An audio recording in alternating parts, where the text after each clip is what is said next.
The Renmore Reaper, Part 1. Frostbite. Frost, harsh enough to turn live bodies into hollow vessels, accompanied by wind that whipped and slashed shards against the skin, leaving men both frozen and forgotten. A life of pain and suffering, while not the most glamorous, stands tall in the field of teaching.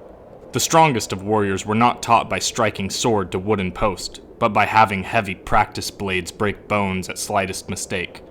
In a place that holds no remorse, only the strong survive.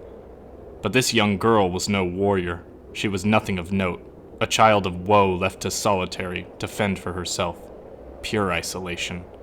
That was the only enjoyable thing about the snow-coated prison that many more wealthy than her called their home. While her memories of that place were bleak, one night still played in her head over and over again. It was far too long ago to recall any exact details, and any attempt to pull some back only led to them slipping further out of reach. Traversing these fragments of her past felt like running on an iced-over lake. The more she tried to speed up, the more time she would need to spend recovering, lest she plunge into the water below. This faint vision in her mind showed that of a young girl born without a heart. But it was not the iced-over city she found herself in that proved too much for its subtle beat. It was something far worse than frostbite that took her heart. At least those long days of starvation were set to end once her older sister came back with food. Ripples in the memory didn't allow for her to recount that wondrous taste of life. But she did recount an image of her sister looking at her with those loving eyes. An image that now made her chest feel empty. There is no such thing as true happiness. Not for a child left on their own, unwanted. Her parents didn't even give her a name when she was born. She was a mistake, along with her sister, so they threw them to the streets before disappearing. Even those days weren't too bad, starving and barely surviving. At least back then she had the warmth of another, her sister. Too bad that warmth faded quicker than flame in endless white, for one day she woke and her sister was nowhere to be found. Her sister was gone like the light in her eyes, gone like the hope in her chest, gone like the smile on her face, and gone like the blood in her veins as she slid glass across her wrist one last time. The memories torturing this soul broke out again as she tried to recall the simplest of things. She tried to recall her sister's name. Was Eleanor the name she should be cursing? Or maybe it was Elena. Would she even recognize it if she were to hear it again?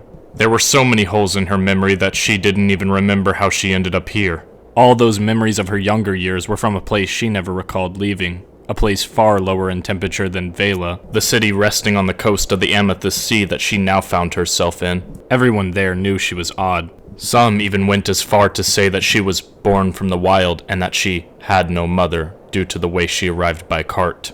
But deep down she knew that was unlikely. Even more so, she knew that she would do bad things to her if she ever found out the truth. All these thoughts piled into this young teen's mind as she continued to watch blood streak down her arm. This method wasn't as satisfying as she had hoped. She knew of a way that was much better, but she didn't have enough energy to throw down tonight. She now realized that cutting was only a way to transform sorrow into pain, but this little girl had no sorrow left to shed.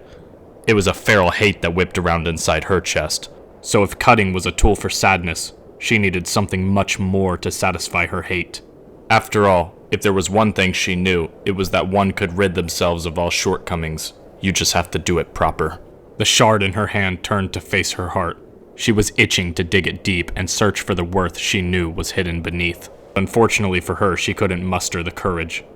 The vision would have to do for now. It played out vividly in her mind as her days went on, scrounging for food in the shadows as a volcano of hate hid beneath her skin. Although a few things did seem to calm that fury inside her. Like the nights she found herself lying under the stars in the forest as she watched the local wildlife. But those nights she found herself in Vela were different. In Vela, she always found herself in the Renmore district looking for a quiet corner to lie down. Some nights were as silent as they get, and other nights you were forced to pretend you didn't hear someone getting run down and bladed on the street. But it wasn't until now she had an interesting thought. For the many years she had been there, why did she choose to stay in the most vile place? Would they kick her off the streets in northern Vela? I told you, said the voice in her head. You belong down here. Make something of yourself. I know you want this. The voice loomed in her head with sinister intent. Can you feel that? A voice manifested by pure hatred that never rested. It implanted visions of hurting herself and others into her mind at every turn. It was no life to live. This lonely child didn't even know her own age. Not that it mattered to her. Age was nothing to celebrate. Whether she had been alive 15 or 16 years did not matter. The only thing that mattered were the wars she fought in and outside her mind.